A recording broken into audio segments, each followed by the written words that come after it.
Hello, Playdate. This is Don. This is Nick. And I'm Ryan. This week we're covering Playdate news. Recent indie releases. And ooh, boy, relishing in our boopalicious episode. Oh, it's good to be back, guys. Don, I got a question about boops for you. Did we settle the matter last time, or was there carryover to this episode? No I care. mean, I fulfilled my part of the bargain like a champ. There was zero boops for me last episode. I can't say as much about you guys, but definitely no technically, no boops technically for no me. boops. There was a lot of hamming, but no booping. So, I didn't we'll hear just a give it no to ham him. clause. We'll just give it to him, I Uh, guess. So we're all letting it right. go. All right. Okay. Don, I do have a question for you though. I want to be respectful of your wishes about boops themselves being respectful, but just this once to get us back into things, can I do a disrespectful boop? If Just you're one, editing, if you're just to editing, start. Well, then let's hoobity boop boop our way back oh my into the God. news and notes. So let's start things off with a new Playdate operating system and SDK update that's available. So this was available as of May 2nd, 2025. It's version 2.7.2. And we've got a link to it in the show notes of today's episode. At least we have a link to the Bluesky announcement about it. And it basically says there's not a ton of features for players. So why is this exciting? Well, it sets the stage for a big new part of Playdate networking. That means developers can start writing things like multiplayer games. Woo, boy, howdy. I'm almost as excited about this as I am about the unbridled boops this episode. What do you guys think about networking? I'm much more excited about networking than unbridled boops, so that's That good. makes one of us. Yeah, I'm curious to see, how this will be used. And there's so many creative devs out there. I'm sure that we'll see some interesting implementation.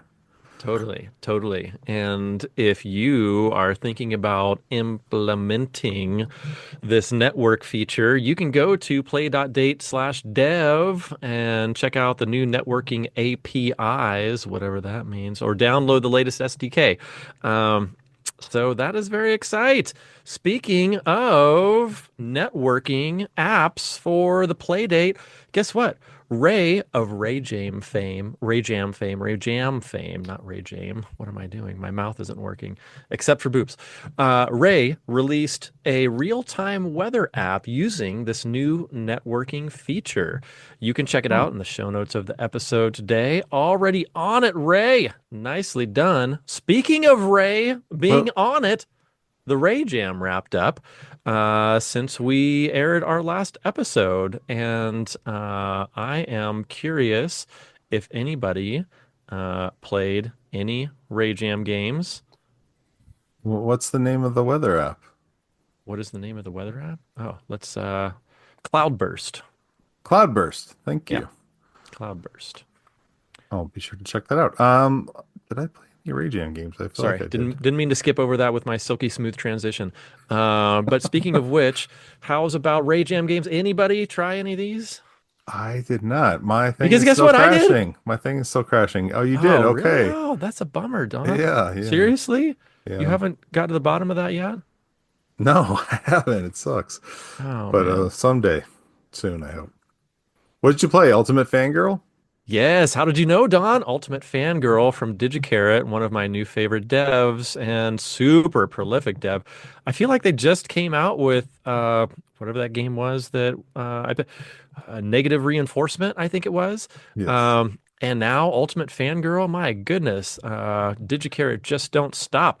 So Ultimate Fangirl is this like really interesting balloon floating trajectory game. You have these like odd vertical uh conveyor belts that sort of act like fans to sort of like boost the balloons up a little bit. And if you boost them too much, they hit the ceiling and pop. If you don't boost them enough, they float down to the bottom, pop. So you're trying to get them to float through the air without hitting the ceiling or the floor.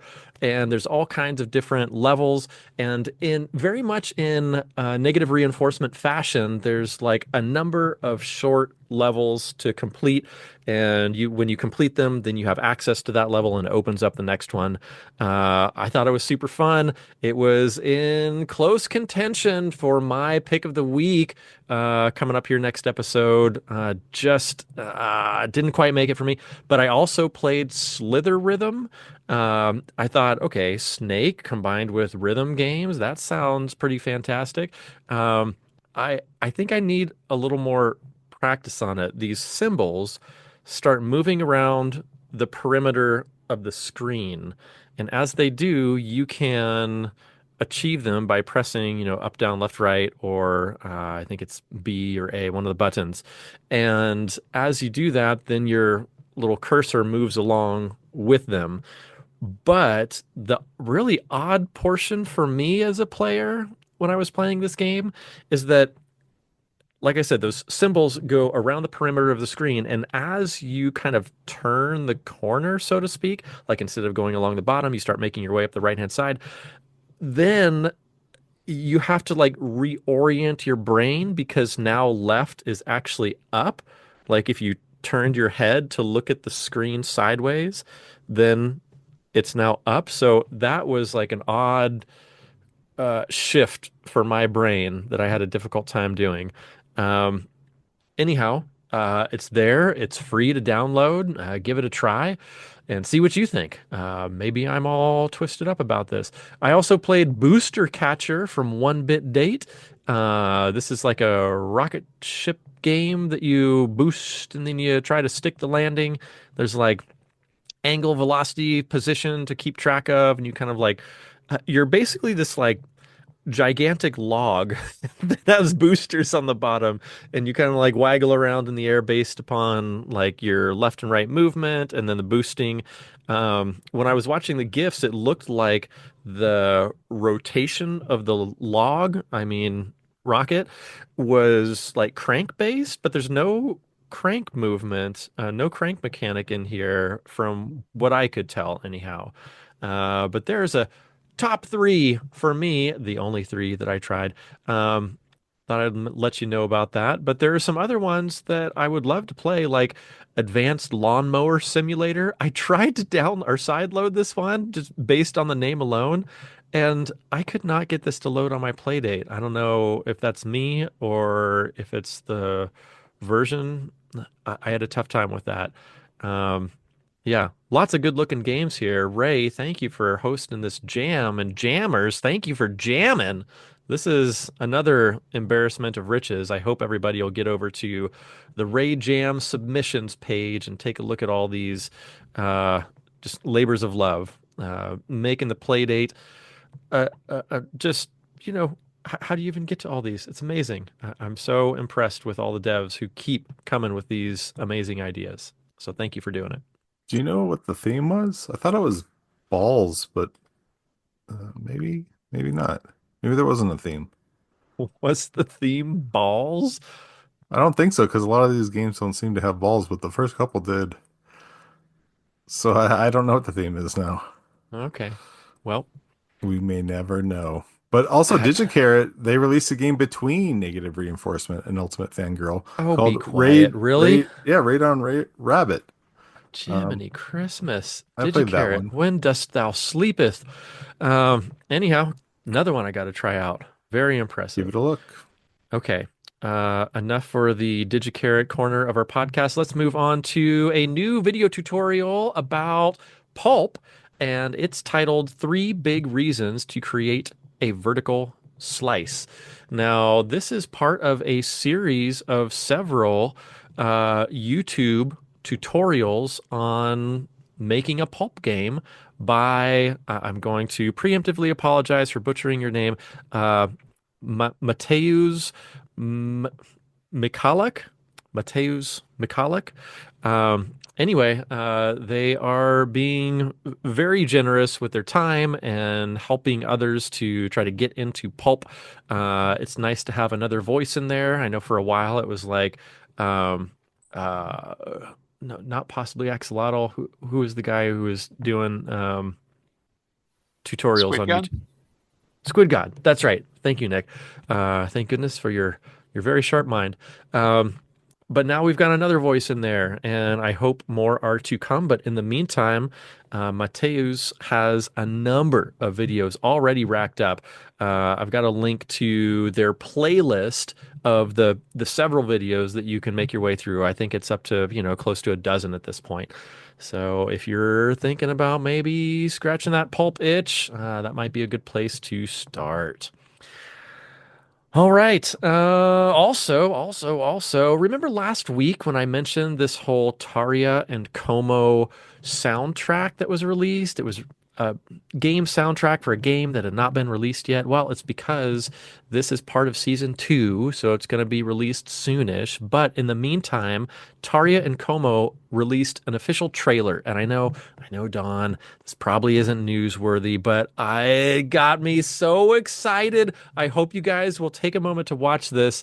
I left a message on their YouTube for this trailer and told them this official trailer has now made me most officially excited about this game for season two.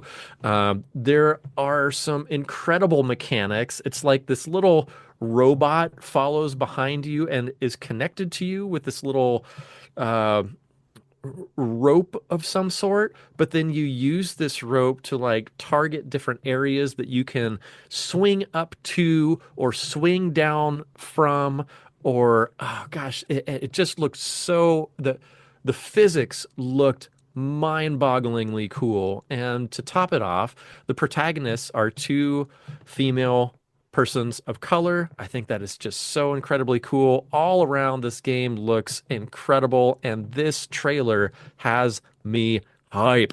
I now cannot wait for Taria and Como to release, and so glad that I've already pre-purchased season two. So, hey, something to look forward to, guys. Indeed. Yeah, you hear about it, I guess, in a few weeks. Yeah, Yeah, no, can't wait. I'm definitely looking forward to it. It's got not quite Bionic Commando, but maybe a little bit of that.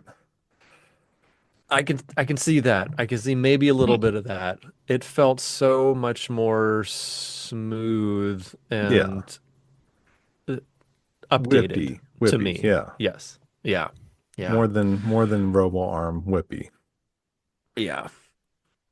Plus, it looks fluid. like it's got a great story to it too, with some unconventional protagonists, Hmm. which, we're all about here. Thankfully, the Playdate's all about. I'm glad that Panic has decided to boost that game with the season two involvement.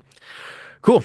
Okay. Moving right along. Speaking of hotly anticipated games, you guys remember this little thing called Comet? Well, Donald Bubbins is coming with the how you say devlog about a particular portion of the game that they developed. Evidently, they were able to squeeze some more out of the SDK and the amount of memory on the game, and sort of boost the graphics while doing so. So, if you're interested in that, that's my my Luddite explanation of what I was able to glean from this devlog. Um, and I think that's about it. Speaking of the old Gov Bubs, he tweeted out on the blue skis that there is a new Playdate achievement framework. At least it hits the 1.0 version, which means you can now easily add achievements to your games with support for standard achievements, progress-based, and hidden achievements, plus a full viewer and toast notifications, question mark. Nick, help! What does all this mean? I don't know what all these words mean. Uh, so, achievement systems, as you complete certain goals in the game or as you hit certain milestones within the game, you get a little pop up that says, "Hey, you did it! Congratulations!" So, achievement systems come in a variety of forms. There wasn't a unified sort of system for the Playdate. There have been different individual achievement systems that have been implemented. On the pinball side, I implement achievement systems in my games. but I'm currently the only developer on the platform to do so. So this is kind of a similar idea, but centralizing using a singular library to do it. It's not an official add-on or achievement system, so there's still a possibility that there would be a panic released achievement system to supersede this at some point, or specifically for catalog games or something of the nature. This is community driven. Um, Regarding toast pop-ups, so if you think of a slice of toast, it's a little piece of bread. So if it shows up whoop, on your screen, that's the whole thing with Mm. toast. It's just a little piece of toast that shows up on your screen. A subset of the Meaning, screen is devoted to that achievement information temporarily, and then it goes woo and okay. disappears. Yeah. So so it's a welcome pop-up window. Yes, if you think of it as an ephemeral window that Uh-huh. appears briefly That you and can then actually presents a get little rid bit of of. info, and Okay. then no, it gets rid of itself typically. Yes. Okay. Okay.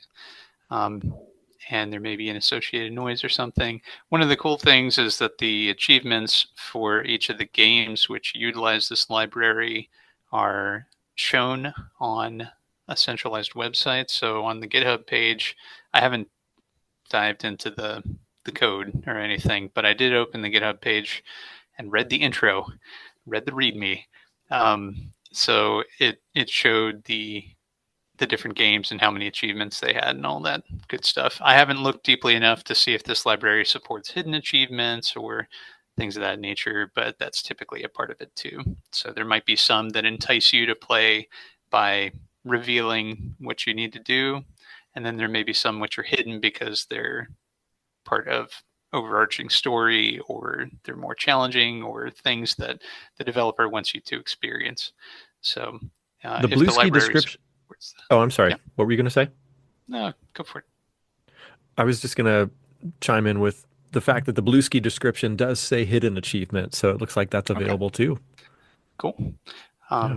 So yeah, I mean, it sounds like it does everything except for um, synchronization across devices. So if you had a second Playdate, I'm not sure if the achievements would synchronize there. So, in other words, if you had the same game and you would achieve a thing, congratulations, you exploded a star. Um, then you might get the same achievement on a second system, as in it wouldn't know that you achieved it the first time because it wouldn't have a way to differentiate you versus your devices. So, in some achievement systems like Xbox Live, for example, they move with you. So if you had a second Xbox and you played the same game, you wouldn't get the little bloop toast pop up. Uh-huh. Um, so that's a really minor quibble. This is really cool, and it's neat that it's available for any developer to utilize. And of course, the more developers that use it, the more useful it becomes. So if you have a hankering to add some achievements to your game, you may want to check this library out. It does But Cool, cool, it's say not cool. compulsory. Yeah. it does say secret achievements when I open the trophy case app on Mm-hmm. my Playdate. So you mentioned hidden achievements. I don't know if it's the same thing. Yeah, Yeah, speaking of which, what is this whole red. trophy case thing? I see a girt.dev/trophy case. What's this all about? That's how you view the achievements. That's how the achievements work on your Playdate. You Oh. sideload the trophy case app, and then they Aha. work. Okay. That's how it works. So Okay. I have three games, right? I have three games that currently use it, and a fourth game that it's coming to. But two of the three crash, and I haven't played the third one that doesn't crash. So I So don't you're know. having some good luck. I haven't Yeah. tried it yet. Extras Mm. is the one that Do you, doesn't crash, but that's the one I haven't played yet. out of curiosity, do you have the new OS update? Yeah, I just updated it. But I Okay. haven't tried those crashing games yet. So I'm going to because I Yeah, I'm heard that curious if they might be crashing because of that. yeah, I heard one of the new updates makes everything crash. I'm going to try the Xbox while we're on here because I mentioned that one was crashing in the Live past. on the air. Let's Live on the find air. out. Let's see if it crashes or not. It looks like it's going to crash because it's hanging on the Uh, launch screen. we're on the edge of our seats, Don. Done. Fantastic podcasting. Oh yeah, yeah, it's crashing. Yep. Like All Okay. right. yay, we now hit Well, it. with that established, why don't we move on to the next news item, which is the well, I don't want to overboot myself this episode, but tootly toot, uncranked corner. So why don't we start by letting everybody know that if you just are not receiving enough uncranked stuff from us every 2 weeks, here's something you can do. Uncranked has a new Substack. So they're going to release this weekly every Wednesday. You can sign up for it at uncrankedpdzine.substack.com. We'll have a link to that in the show notes, of course, along with the rest of this uncranked stuff, like the fact that the uncranked pre-summer game jam is live right now. At least until May 10th, 2025 at 9 p.m. Eastern. We'll have a link to that too. If you get some sudden inspiration, I guess you can still join the jam for the next 3 days or so. Then April's Caption This has some contest winners, and it's not me. So I don't know if you guys got a chance to see who won, but when I did, I said, Iris Jiminy, my Playdate swears emitted from me because our good friend Irish Jiminy is the one who won. I was Yay. laughing so hard when I saw that. So congratulations to Irish Jiminy. Uh, but I guess we can duke it out on May's Caption This contest, which is live right now. So if you did not fancy the Ryan Clater, the Irish Jiminy, or anyone else's submissions, then hey, give it a try. We've got a link in the show notes where you can submit your Caption This contest. We got a little chef, we got a big old cake, we got a dog eye and that grand cake. What are they saying? You be the judge. In other Uncranked news, they are looking for 2 people to blog about Playdate related topics. You can contact Zanya on Discord or email. That's uncrankedpdzine@gmail.com. And we mentioned last week that Uncranked issue 7 was in pre-order. Well, not anymore. Now you can order it. We've got a link to the print and the digital. And just a follow up from last week, we mentioned that subscription prices are going up. Subscription prices have been announced. It is now $62.99 for 4 issues. That's less than $16 a copy. Still crazy reasonable. And shipping is going to be on top of that. Ranges from about $13.99 to $22.99, depending upon where you are. If you're in Canada, it's going to be on the cheap side. If you're abroad, it's going to be on the expensive side. And if you're in the US, it's going to be somewhere in between. So again, that's like what, $5 shipping or so? Jimmy beans. Still crazy cheap, even with the new price increase. So Zanya, thank you for keeping the news and notes busy. Really filled it out this week. Again, thank you so much. And I think that's going to do it for the news and notes, unless my esteemed colleagues have any thoughts about those newses or noteses. Thank you for compiling all of the newses and notes, Ryan. Appreciate Got that. it. I think Here that for was you. that was almost a 100. That was a 99% Ryan compiled broadcast this week. Yes, thank you. I'm still in the dark as to who tossed that gert.dev.slash trophy case one in there. Was that you, Don? Uh, there you go. I put my name next to Jonathan. it. Yes, and Excellent. I just tested Cranky Cove and it boots. It did not crash. So Hey, good news. All right. fantastic. Congratulations. I'll have to play it later. All right. Oh, I see a destination update. Doesn't that usually come? I I get confused about this every week, don't I? I've Yes. learned not to bet on my brain after last week. If there's Does nothing this come there, here or there's no later, Don? update. It comes right now. I Okay. What would make it easier and smoother and Is to um get a new co-host. Ryan, this comes This right goes here. now. All right. Labeling the show notes. I don't know how else to See, put we're how else to missing do an this. opportunity to have him bet against himself again. Right. Oh yeah. Ryan, does this come right now? I've learned my Question. lesson. I'm no longer betting on my memory. This came into sharp focus last episode. If you missed that, don't even go back and listen. It's not worth it. Mm, But moving forward, do we have any destination updates we this don't. fortnight? No, I Oh, just checked again. goodness. Nope, not Wow. this time. Okay. Well, Sir Destination, you deserve a break. Thank you for doing all those. It seems like you've been on a roll. So you've earned yourself some vacay. I guess that means we are moving into our hoobity boop indie inventory. Oh, that feels real good. Also, a reminder that you got to rate and review these. All the stars, please. That helps out the devs. So don't forget to do that. If you play any of these games, go on and rate them. But in the meantime, Donathan, what you got for us this week? First up from Gray Star Games is a game called Little House. And this one just looked cute. I don't know, it's a you wake from an unknown dream as you enter your house. It's some sort of puzzle game. You solve puzzles as you explore your house and you encounter strange beings. It's a psychological horror adventure game Hmm. made proudly with pulp for the Playdate. Wow. It has mild body horror, so heads up. Okay.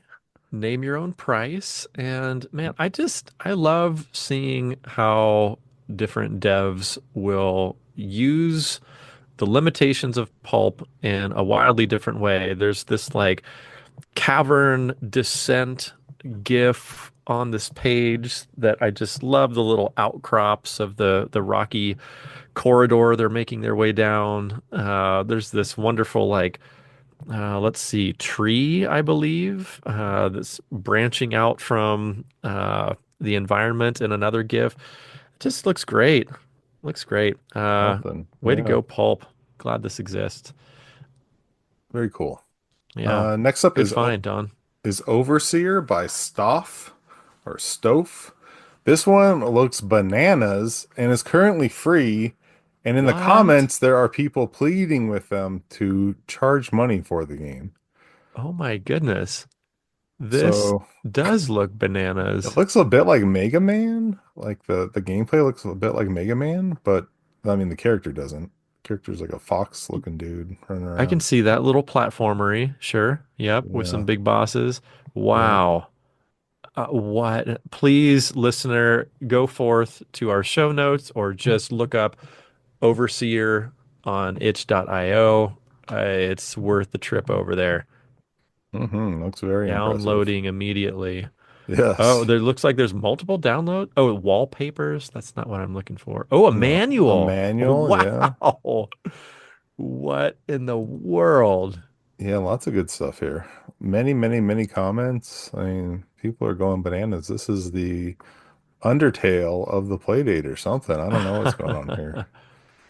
Goodness. Wow. Okay.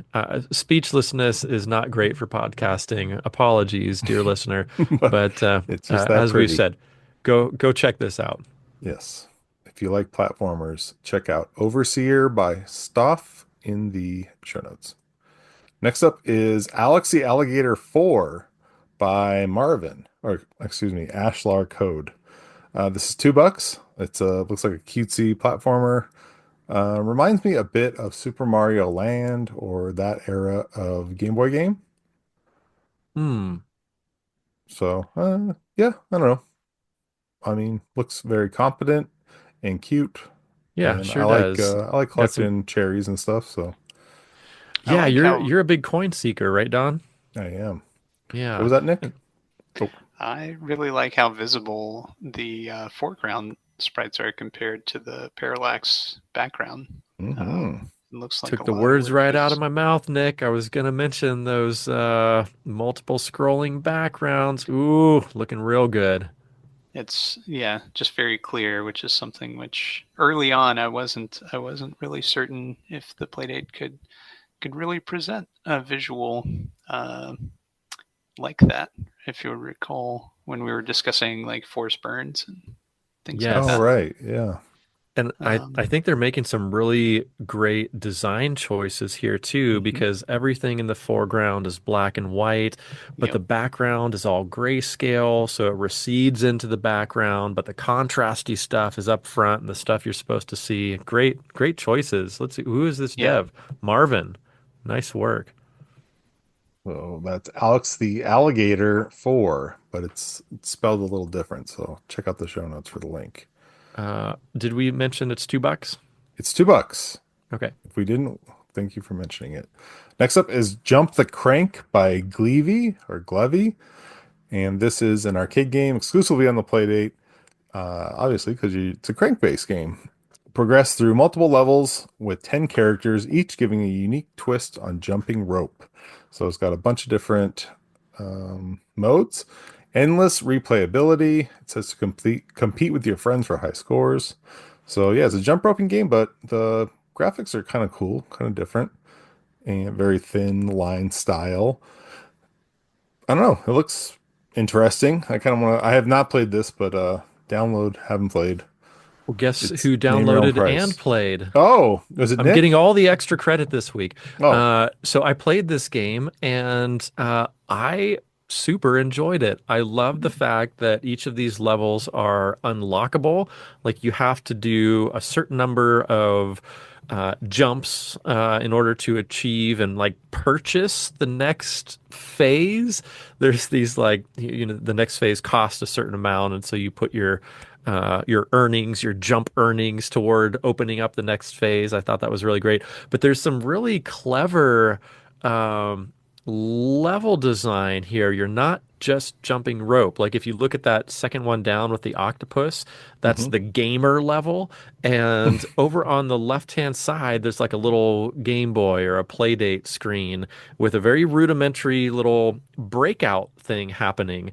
And Oh. while you use your crank to jump, and one of the buttons, A or B, I'm sorry, use your crank to turn the rope, and you use one of the buttons to actually jump. But as you're turning your crank, you're also turning your breakout paddle so that you've got to pay attention to that over there, but then also the jumping if you want to achieve more jumps.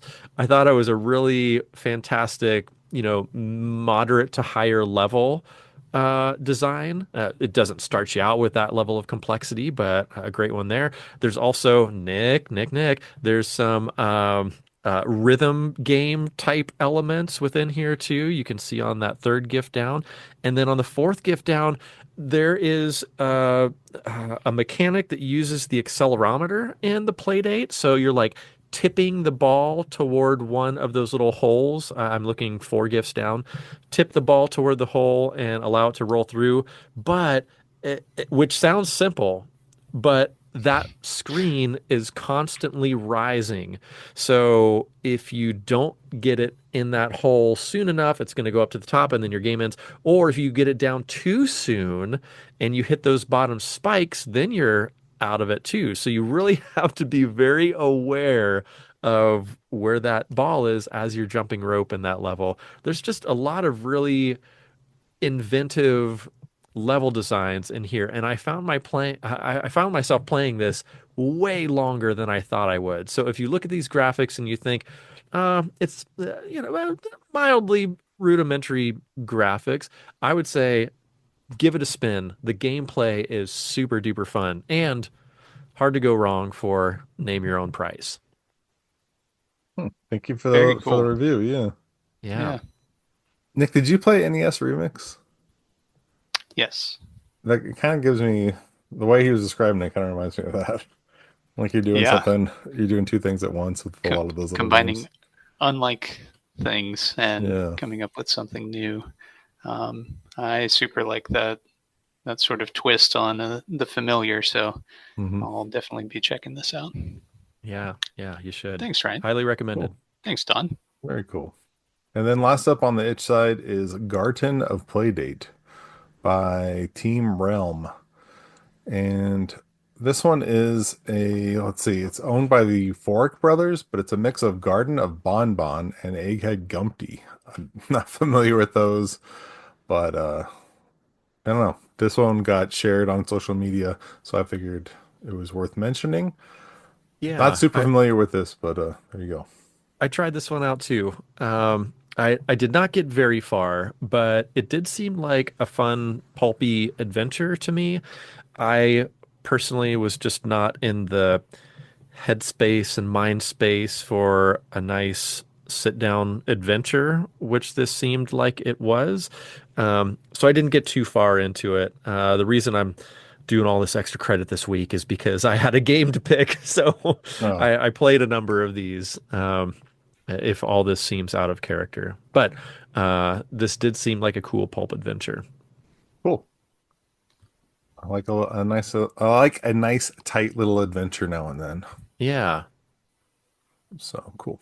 Nick, do you want to do catalog or you want me to run through them? Let's go, Don. I'll take it. All right. First up, we have Lunorbit Deluxe. And Oh, if the name sounds familiar, it's because it was recently a pick of the week. yes. But this is the deluxe version, which is on catalog now. And it Oh, is what? $5. Oh my goodness. All right. So I know we talked about this extensively, but I'm just seeing this listing and these gifts for the first time. There's some different stuff going on here. Do you see this round ship? It sort of looks like Mm-hmm. a little rosebud or something, and you can grab onto a projectile of some sort and shoot it back out. That looks very interesting. Um, it also looks as though the moon, which you are trying to save from being phased out, has some sort of an outline around it in one of these gifts. I wonder what that's all about. Um, wow, it looks like Power Dive Games has been putting some work into this for the catalog version. And it also looks like I'm looking at you, Dino, and oh gosh, I just gave myself a name fart. I need to go back Scott, and look at Scotty and Dino. It looks like the current high scores are only in the 6,000s. Oh, we got to get on here. Show them who's boss. Okay. Thank you for getting me excited, Nick, about Loon Orbit all over You're, again. you're welcome. So that's Lunorbit Deluxe, and it is $5 on catalog. Next up, we have Eggmeister, and this is made by Mr. Bot. Meet Eggmeister, the scientifically accurate, delightfully quirky egg timer designed exclusively for your playdate. Huh. Inspired by weekend breakfasts and the joy of perfectly boiled eggs. Or should we say, excellent. Eggmeister guides you through simple setup screens to ensure every egg is cooked just the way you like it. Need some entertainment while you wait? Pull the crank to launch a playful mini game where you catch eggs in a sizzling pan, racking up points as the difficulty ramps up. It sounds messy. Without missing the countdown. Complete with custom chill-out sounds and retro-style graphics, Eggmeister blends utility, nostalgia, and fun in one charming package.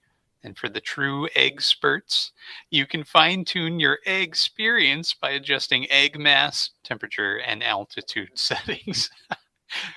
So this was programmed and designed by Jens Eldering and music and sound by Kitchen Records.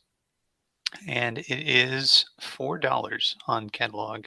Man, I approve of all those egg puns. That was great. Yeah, That fun is excited me. fantastic. Yes. I am curious, is there a vegan version? That's what we need to know. All right. Next up, we have Tofu timer. FBIC, FBIC, the Federal Bureau of Ice Cream.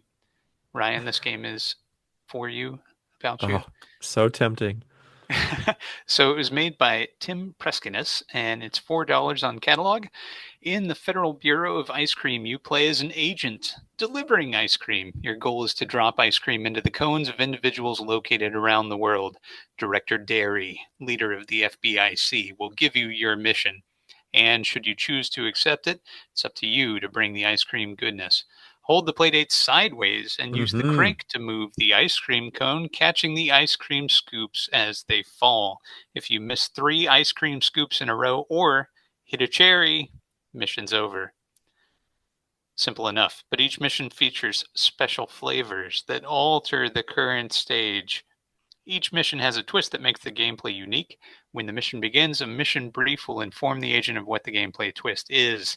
These twists range from altering the controls to entering a boxing competition. Are you all familiar with an Atari 2600 game, very famous, called Kaboom? yes. I am This not.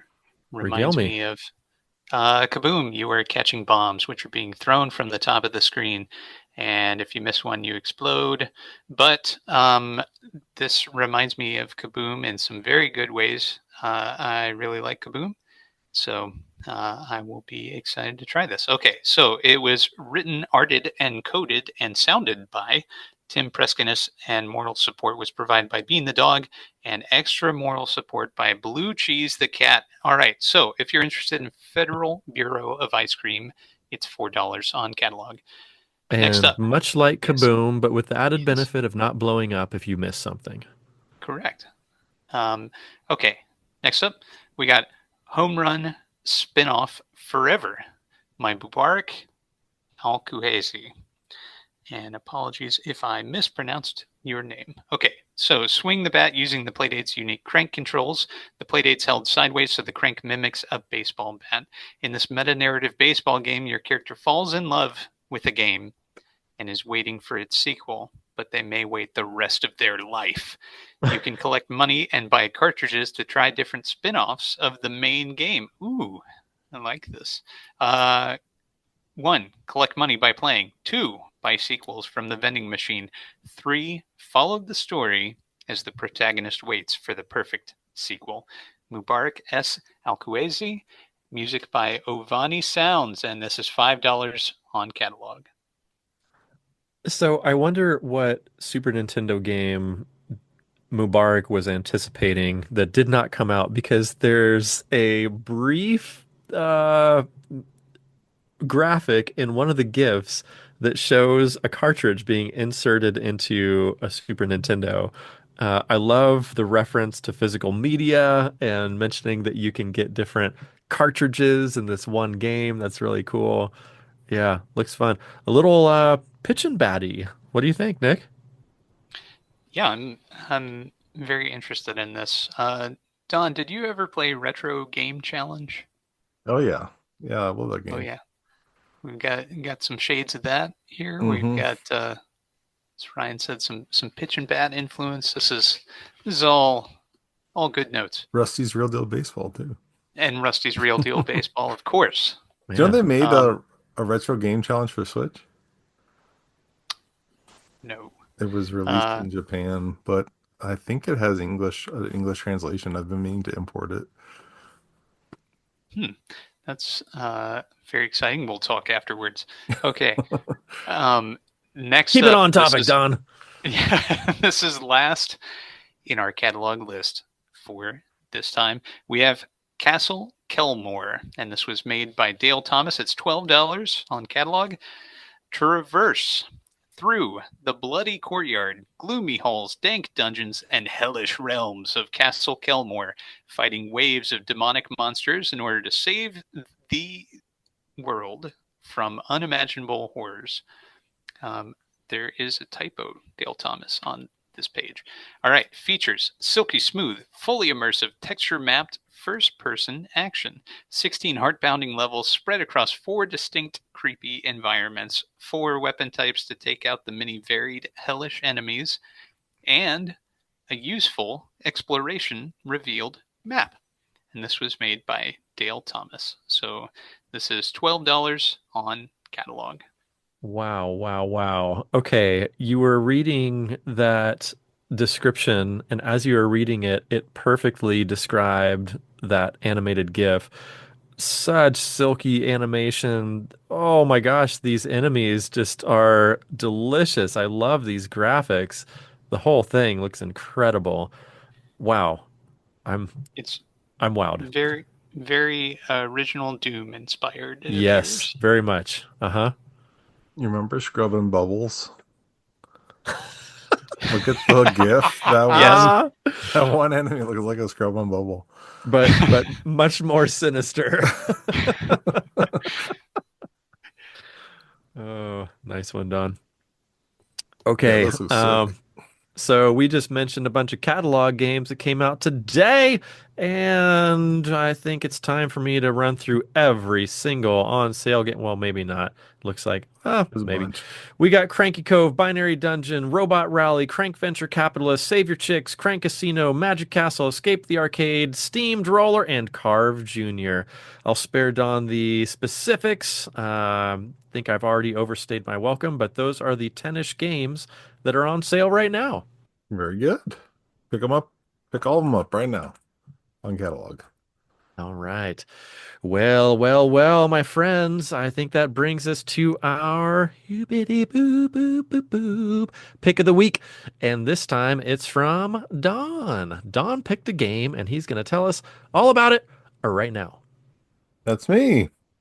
Our game today is CODA by Simon Gander. I hope I'm saying that right. It is currently $3 on itch and on catalog.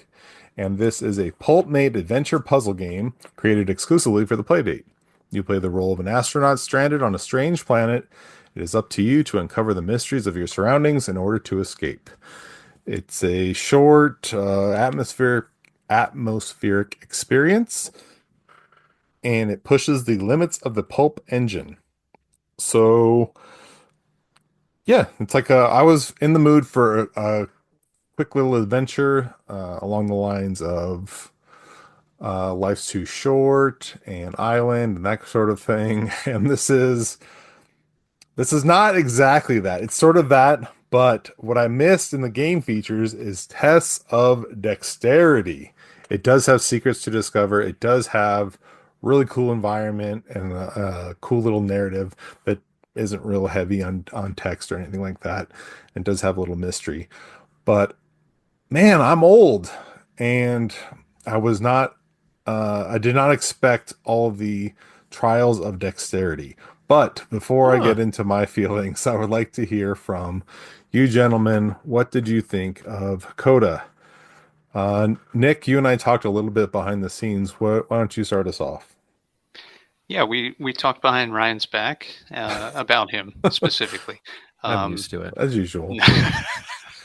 no, yeah, we were kind of sharing experiences and challenges with different aspects that we were running into.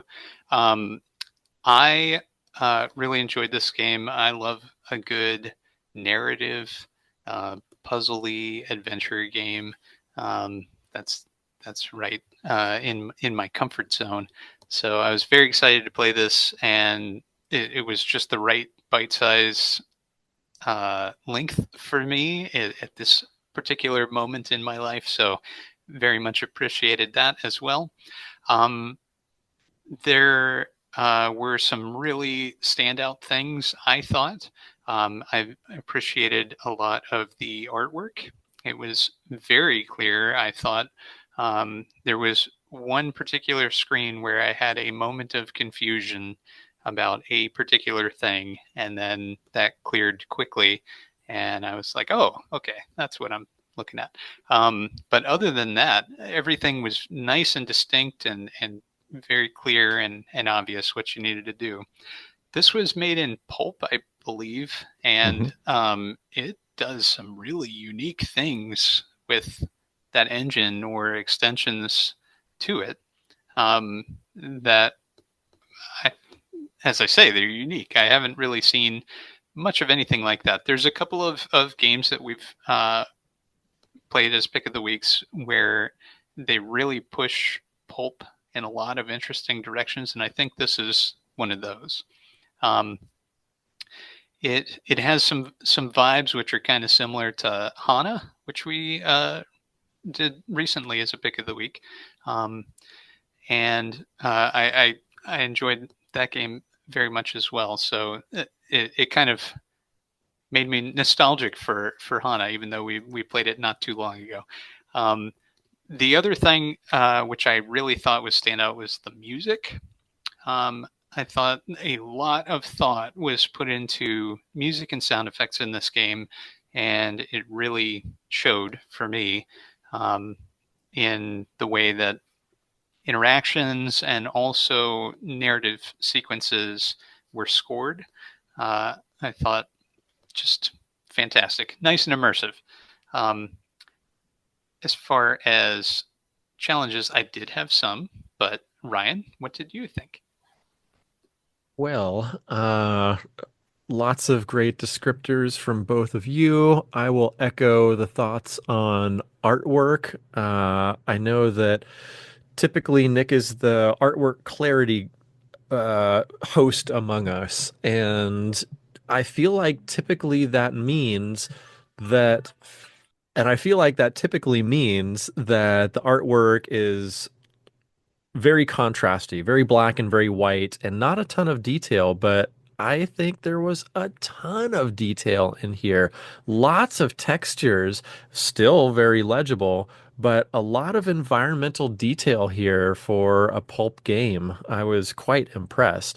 There must have been just innumerable uh, 8x8 sprites to make all of this happen. I've dabbled in pulp enough to know that you have to tile these little pieces together in order to make things visible on the screen. And when I was thinking about it from a development perspective, it just really knocked my socks off. So yeah, kudos on the ambitious and clear artwork, Simon Gander.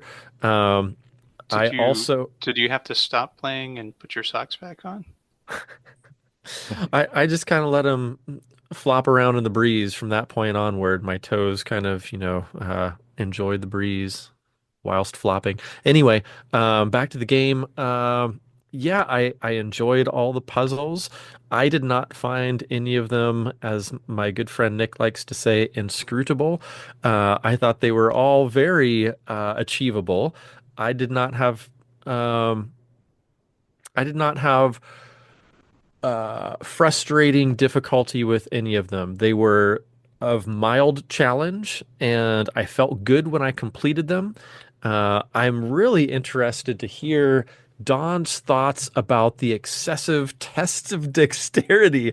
There were like a few enemies that have some repetitious patterns that you need to sort of weave your way in between, but I didn't think that those were too challenging. So I'm real interested to toss it back to Dono and hear Mhm. what you thought about the wicked dexterity involved in this game.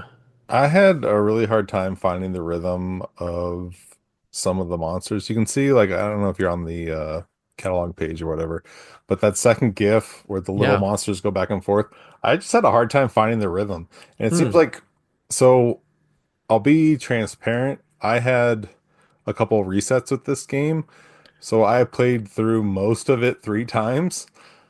And so I had to go through these sections a few times. And sometimes I would just be in the rhythm and get it right away, but other times I wouldn't, and I would die like 20 times on a screen. And the Hmm. resets are very, very quick. They're instant resets. Uh-huh. And you're not penalized. Like if you get a switch or if you push a block in the correct space, it stays there. So it's not like you have to redo the whole room, which I really, really appreciated. So I never felt like it was a huge penalty, but when you have like on this particular screen, there's 4 enemies that you have to pass. When I would pass 2 of them and then have to start over, I'm like, damn it, I gotta do it again. And usually it was the first one that was the hardest, and so having to do it over and over frustrated me. I think once I figured out, oh, I just have to go slow, like up, right, right, instead of up, right, right, instead of making it really, really fast. That made it easier, just going in the same speed as the enemies were instead of trying to sprint past them. I think that helped me, but I just wasn't getting it a lot of the time. And there's a room that isn't shown on these GIFs, but you have to basically like hit a button and then run past a gate before it closes. And a lot of times I play at night, and if I was like too tired, I was having a hard time with that. Like I really had to memorize where the bridges were before they disappeared because the bridges like toggle on and off. And I'm trying to remember what you had to do to toggle them. You crank them. You crank it. Okay. So if, yeah, so if I was like in just the wrong spot, I wasn't quite making it, and I'd have to keep doing it over and over. So I'd have to come back the next day fresh. But the problem was you can't save in this game, and so you gotta do the whole thing in one shot. But you can put your playdate into rest mode and then come back to it. But when I was putting my playdate in rest mode and coming back, it was exiting the game for whatever reason. Oh I was no. going back to the main menu. So then I was like, well, okay, so I gotta play in the morning. I gotta set aside an hour to do this again. Um, and it just wasn't it wasn't happening because then I ended up hitting a bug, and I talked about this on the Discord channel. I ended up hitting a bug where the bug has been fixed, by the way, but I did get pretty far into the game when I set aside time during the day when I was alert and awake, and I couldn't finish a room late in the game. Like I just was not able to. There's like a Ikaruga style thing where you're turning white and black. You can only move white boxes when you're white. You can only move black boxes when you're black. But when I was white, I could not move the white boxes, so I was kind of stuck. Hmm. So I actually did not finish the game. I talked to Nick. He Oh, said I was pretty late in the game, but I was like, this is my, I played through the game. I think that was my third time. And I was like, I don't have time to go through the fourth time. I think I may have encountered that too, but I think that that room does not require you to move both boxes. There's a room that only There are required. some, yeah, there is a room that you only have to move one of them. This Okay, was after okay, that. Yeah, okay. I know what you're All talking right. about. So I had a similar experience with the disappearing platforms. I found the timing for that, particularly the time before it shuts off, that movement to be extremely challenging. Um, so I was sitting there and I would kick it on. I would have pre-memorized the positions of the platforms, like Don was saying, and I just barely had time to clear past the little gate before it closed again behind me. So I didn't have as much issue with the enemy movement, but that particular test of dexterity with the platforms I found surprisingly challenging for how early it was in the game as well. Um, but Hmm. Ryan, of course, is the expert cranker among us, and therefore did not experience any difficulty whatsoever. I I wouldn't say that. I would say it was all very achievable difficulty though. It didn't frustrate me. It didn't hang me up too long, any challenge. It felt really good. It felt like a like if you're interested in a 30 to 60 minute game, I thought that that time was actually quite accurate for me for once. Usually I feel like these running times of games are typically way under the time that it takes me to complete a game. But I think I was probably right around 45 minutes my first go. And it, this game reminds me of some some of the pulp games that have developed a very strong environmental feel and mood to them. I'm thinking of oh my gosh, the apartment game that I played on the plane for 4 hours without knowing that there was a Keeper. walkthrough. The Keeper, thank you, Don.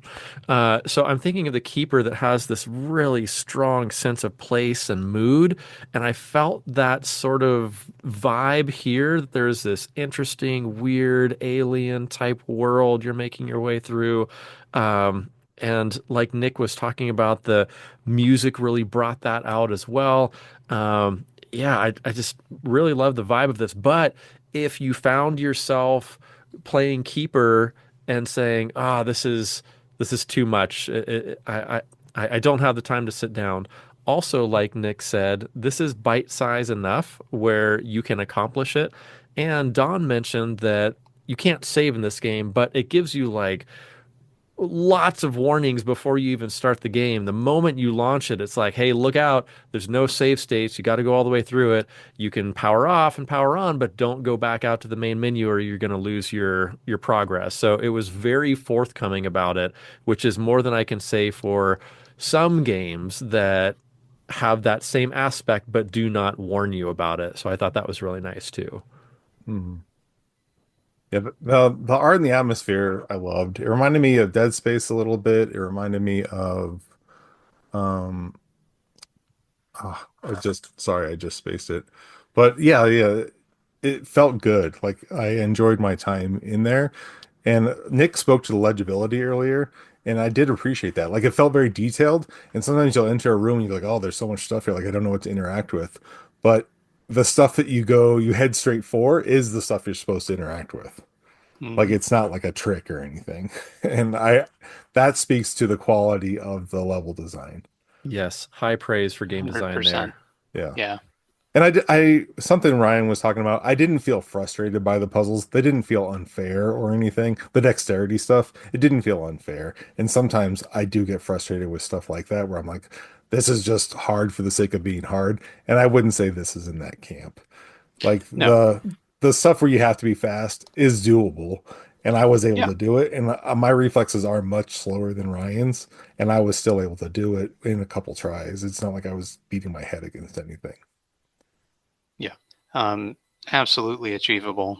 Just that was the one uh, thing that I thought might use a little tweaking is that timing window was very, very short. But then again, it's a 30-minute game, so Mhm. it's not, you know, a big extensive section that you have to get through. It's a couple of screens. Yeah. Cool. Very good. Well, Well, should we toss it over to some folks from our Discord server? What do you think, guys? yeah. Yeah, I pulled a Let's couple do it. comments in there. You want to go ahead, Ryan? How about you start it out, Don? This is your game. Okay. Sure. Scotty said he finished it. I quite enjoyed the atmosphere of the game and the puzzles were fun. I'm always impressed with what people are able to do with Pulp despite its limitations. This just looked and sounded nice despite the pulpy sound. I agree that the reflection on the helmet was quite a nice touch too. You know what? This is coming from me, Don. Yep. I didn't even think about the pulp sound as much as I like the pulp music like grates on me now. I kind of forgot that it was pulp. Like the sound was nice. Yeah, that's a good point, When Scotty. when you were reading Scotty's quote here, I'm like, oh, he is channeling Don. You've had an influence, Don. Yeah, I had it with the sound on, and I never even thought to criticize the sound being pulp. All Clap. right. Well, Oh, next up, we are hearing from one of the folks who are actually on the catalog page for this game. Clap Clap. Clap Clap says, played this on itch and enjoyed it quite a bit. Noticed that a quote from my mini reviews on the catalog. Oh, I didn't read that part. Thank you.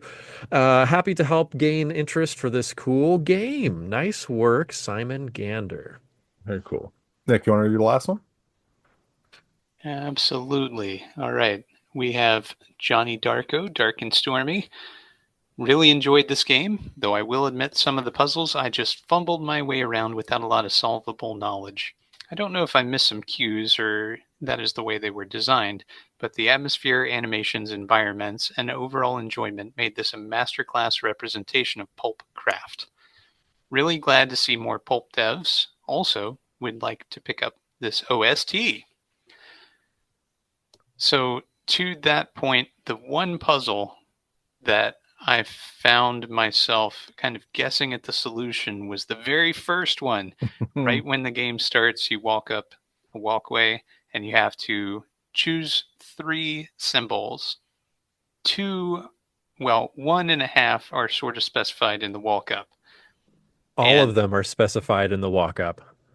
really, Yes, Not all okay. according to the three dev. symbols are specified. It was very Escape the Arcade. Had I not played Escape the Arcade the week before, I think I would have missed it. But having had that exact mechanic from our pick of the week before, I'm like, oh, there must be clues. So I went back and found all three of them. And sure enough, got me right Interesting. through.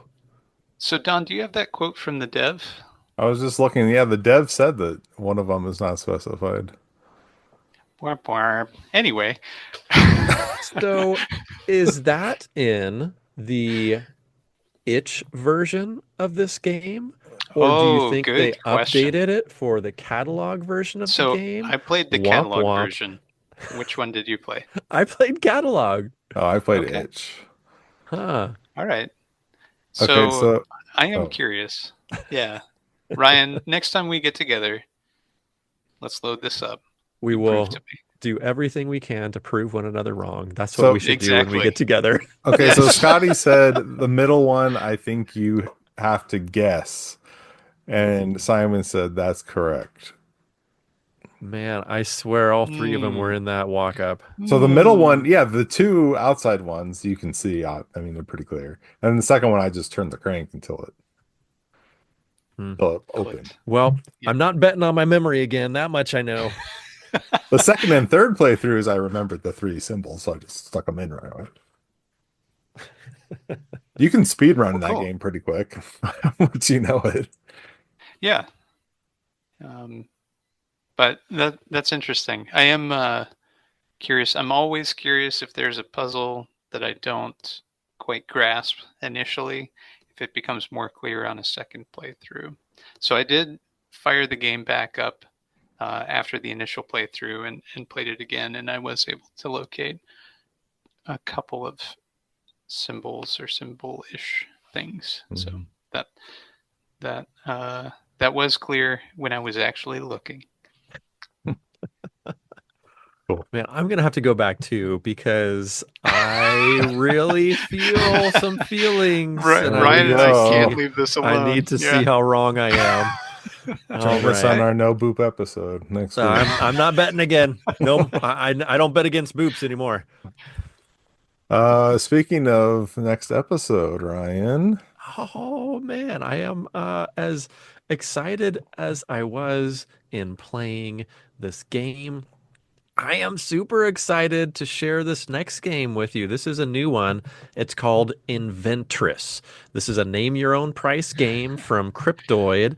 It's on itch right now, but boy howdy, I feel like this has some catalog leanings. Currently, it's a prototype, but assuming the dev keeps working on this, this was super fun. So, just to give you a quick pitch, it's inventory management, but also Tetris at the same time. Inventress. It sounded like this was not going to be my pick of the week, if I'm being honest. It seemed like this might be a little complicated. When I first jumped into it, I wasn't quite certain how to break lines because I'm used to Tetris, or you make a line, away it goes. And I'm like, what happened? I lined everything up, disappear already. But just to give you a quick hint, when you're trying to disappear things, they must be in blocks, meaning it's got to be a 2 by 2 or a 3 by 3, all the way up to 5 by 5 squares. You're not trying to get a line, you're trying to get a square. So you can also, unlike Hmm. Tetris, where blocks fall, you can start working on multiple blocks on different sides of the screen at the same time. I'm giving my big old pitch the week before. I need to hold off until next week, but I just wanted to give you a couple of tips before you jump into it because I had a couple of small points of learning curve, but once I got it, boy howdy, I really didn't want to stop playing, and I hope you find it similarly. So that's what you have to look forward to next week. And I hope we will look forward to seeing you on our Discord, period. But you could also hop on there and talk to us about Inventress and how things are going. We'll start up a thread on there, and you can hop on there and we'll all chat. Also, another place you can find us is our podcast right here. You can find it at playdatepodcast.com or on your platform of choice. We're also on Bluesky. You can find us at Hello Playdate over there and on the YouTubes, youtube.com/@ Hello Playdate Podcast. If you like emailing, you can email us at helloplaydatepodcast@gmail.com. And if you fancy a voicemail, we sure do. You can call us on the bingo tip line. That's 724 bingos 1. That's 724 246 4671. Do it. Call us. We've had one person call and get on the show. You could be number two.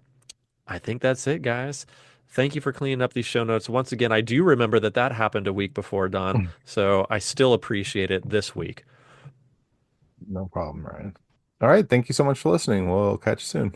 Thanks, Awkward everybody. goodbyes. Bye. Bye.